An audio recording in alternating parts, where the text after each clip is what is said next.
All right. Hey, well, welcome to this webinar from Future of Faith.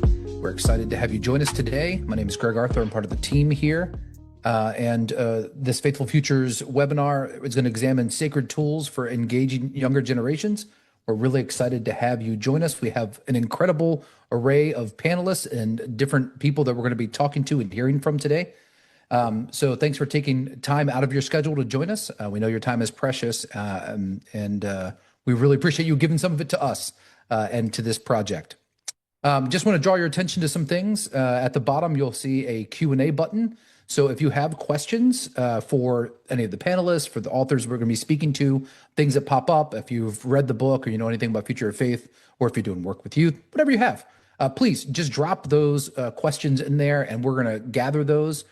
We may try to be able to answer some of those along the way. If not, we're planning on having a Q&A at the end where we can see what people's what most common questions are and grab a hold of some of those answers and doing that. Also want to just make sure and send you to a couple of websites where you can find more information about what's happening in the book. Go to faithfulfuturesbook.com where you'll find the book and resources and different exciting things that we're doing that are attached to that. Also futureoffaith.org. We also will be sending a lot of these links out in the follow-up email to the webinar, so you'll get a chance to go back and to find those. I just want to highlight something I think that's really cool that we're doing, which is the Faithful Futures Fund. A big part of who we are at Future of Faith is we're not just trying to promote our work, but we're always looking to promote and to celebrate others who are doing amazing things and to give them a platform and to recognize them and to celebrate them. And this Faithful Futures Fund is designed specifically for that. We want to help find and identify people that are really doing some significant work, especially amongst with younger generations, and we want to give them recognition and celebrate them. So if you go to the faithfulfuturesbook.com, you'll find links there for the Faithful Futures Fund, and you can nominate someone for a $250 cash award that would help celebrate and support their impact. So it's no strings attached to that. It's just us getting a chance to celebrate amazing people who are doing great things. So make sure you check that out. It's my privilege then to invite Josh Packard, who is co-founder of Future of Faith and the author of that exciting and beautiful book that Megan just showed for us. Josh, welcome to your webinar. We're so glad to have you. Thanks, Greg. Look, it's really great to be here, and thanks for that very lovely introduction, Megan. It's nice. It's the kind of an odd deal here that this book was sort of developed in concert with Future of Faith, and so it's really great to get to do this with the Future of Faith team. I'm really appreciative of everybody and everybody for being here. Well, one of the things we want to do is to give people a chance to hear from you and to get a little more insight into the book and the work and what inspired it. And so let's have a chat about that for a couple of minutes. You've given, when you write a book, it's like you birth a part of yourself into the world and you put it out there. And that's a great celebration. Also feels a little bit exposed, right? As you take something you care so passionately about, and send it out to the world. So give us just a little bit of an overview of the project. Like, what were you looking for in this research? What was motivating that? And then what did you find? Yeah, thanks. It's really, I think the point that I'm trying to get across in Faithful Futures is this idea that, for so long we have thought about generations as containers, that, we would say like Gen X is fill in the blank. Millennials are narcissistic. What was Gen X lazy? I think that was the thing, is that they're slackers. I mean, that was the name of the movie. And those containers never were particularly good fits for understanding people, but they got us some, they got us some purchase. We knew that they were not 100% accurate, but they at least advanced the ball a little bit down the field.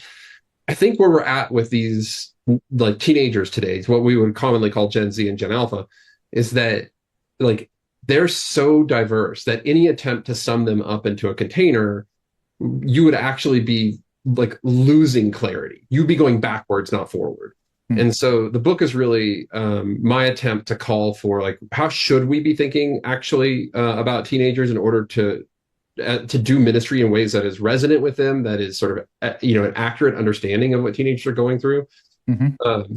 And so throughout you'll see all kinds of we point back to listening, just like we do at Future of Faith, because we think that's what the data are showing.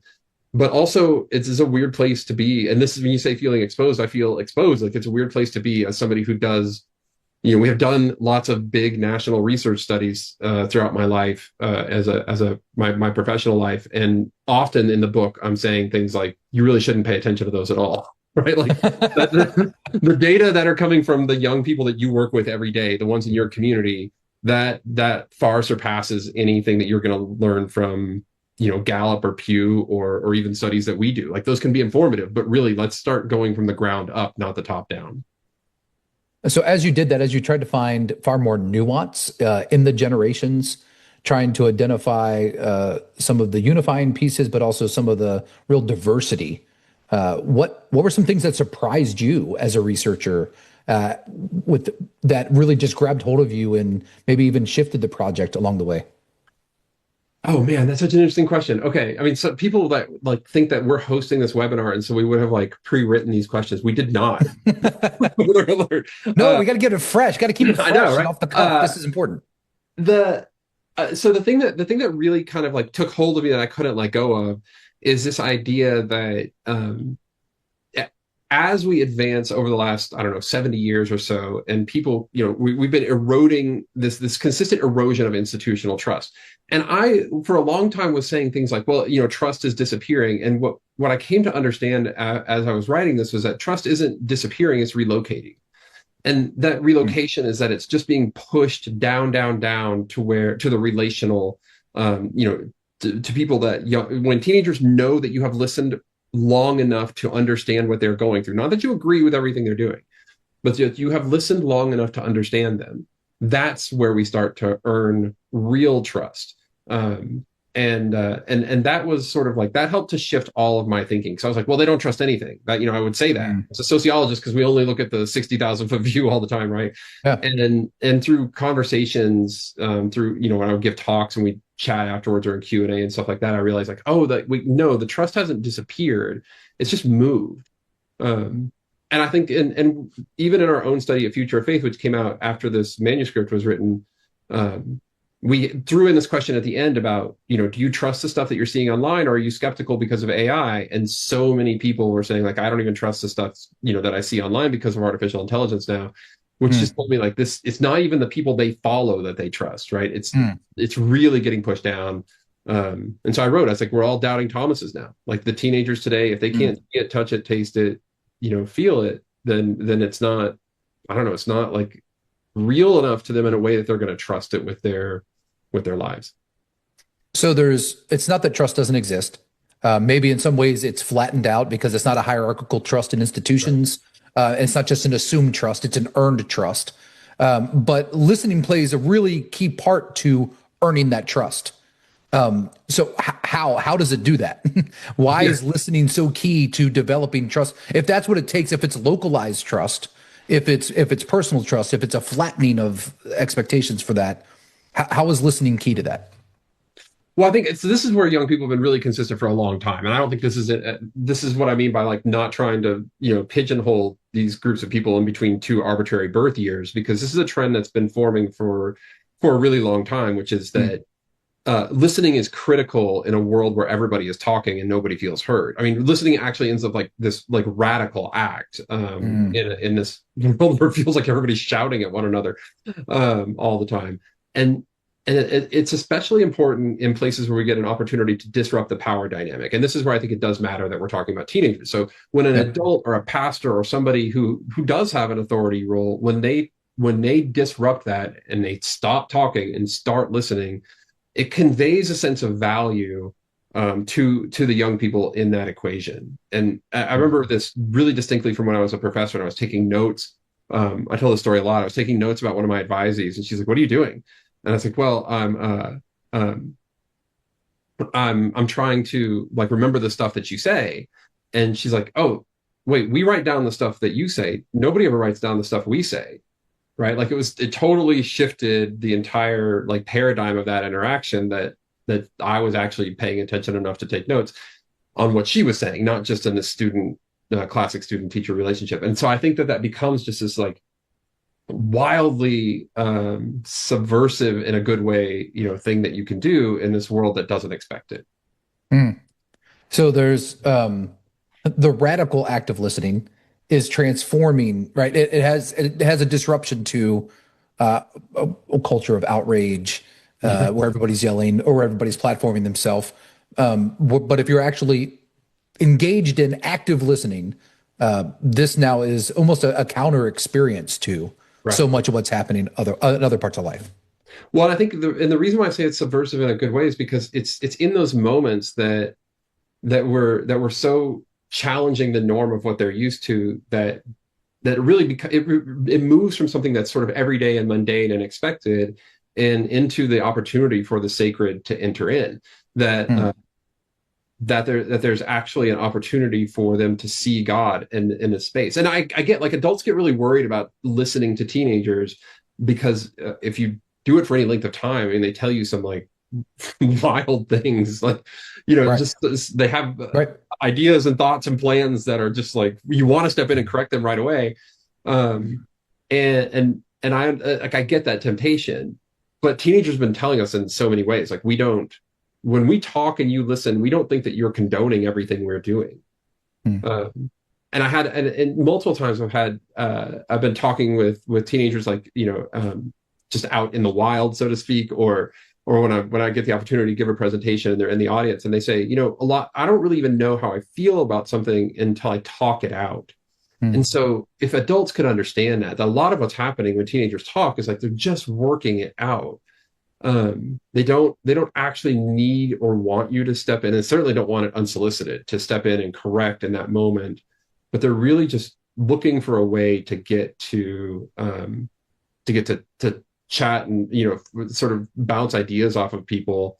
And then that, the ability to correct and like guide and all those things will happen later on. But it can be alarming at first because they say things that can be so far off the rails at times. But if we remind ourselves that so much of being a teenager is about trying things and experimenting, Yeah. and like, getting into the process, then I think we can be a little bit more at ease with that. And this expectation that growing in faith requires this full participation in it. Yeah. And you don't do that merely by listening to others tell you what faith is. Right. Right. You don't, it's not like, well, I've listened to all of the talks and received all of the teaching.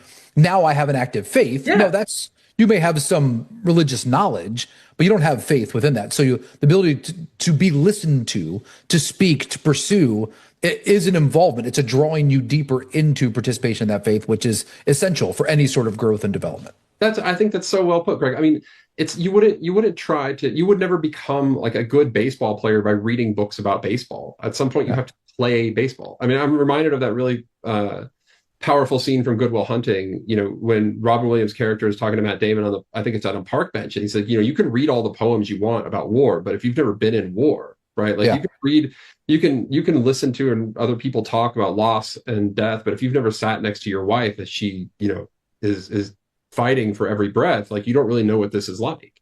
Yeah. And I think that's exactly right. I mean, you can listen to all the adults tell you what faith is, but until you start poking around at the messy edges, what do you really know? And that's what teenagers are doing all the time in all the other parts of their lives, as they try new hairstyles and they, think about what they want to be when they grow up, and they date different people and those kinds of things. Faith falls right into that paradigm. So you've written a book, you've done all this research, you've thrown it out into the world.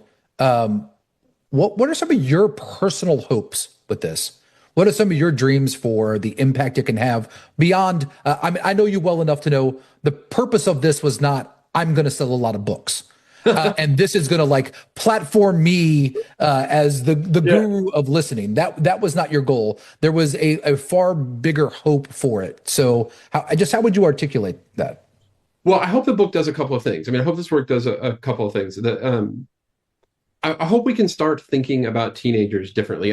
Towards the end of the webinar here, we're going to be talking with Wes Ellis, and it's this idea that this incarnational approach to what teenagers are, that they are worthy of your own attention right now, today, as they are. Like, they're not worthy for who they will be later. But I hope we can start to encounter them in that moment of really honoring who they are as teenagers. And I think that this can contribute to that paradigm shift in some way. But also, like, it's this really weird thing. Like, it's a book primarily written for people who are doing active ministry with young people. And at the same time, I think that like the people who are doing that work will hopefully read this and flip through it, and they'll get an idea or two, or they'll take it away. But I think mostly what they're going to do with it is that they're going to take it and they're going to hand it to their boss, and they're going to say, now can I please just get on with the work that I've already been doing that I know is so valuable that you won't let me do, because their bosses want them to like log office hours and stay on campus and be at the church. And I think a lot of what this research shows is that like we got to go meet young people. Like, it's not waiting for them to come in or back in, is not going to work. Well, I think you have certainly created a great resource, and it's a really helpful tool for practitioners who are actually trying to do this work, for thinking about how to do it better, and for rooting it into their own faith expression. Just want to highlight and especially go to faithfulfuturesbook.com, where you can engage with the book and the resources. The Faithful Future Fund that we mentioned earlier, nominate somebody. We're looking for all of the great listeners that are out there, and for people to submit them so that we can support them and honor them in all the ways that we do. And as always, go to futureoffaith.org, sign up for the newsletter. You're going to get lots of great free resources every month that appear and that are part of that. So thank you so much for being part of this today. Thank you for taking time out of this for your support of Future of Faith, and reach out to us. If you have questions, have ideas, we would love to get to know you and to hear about what's happening in your ministry context. So thanks, everybody.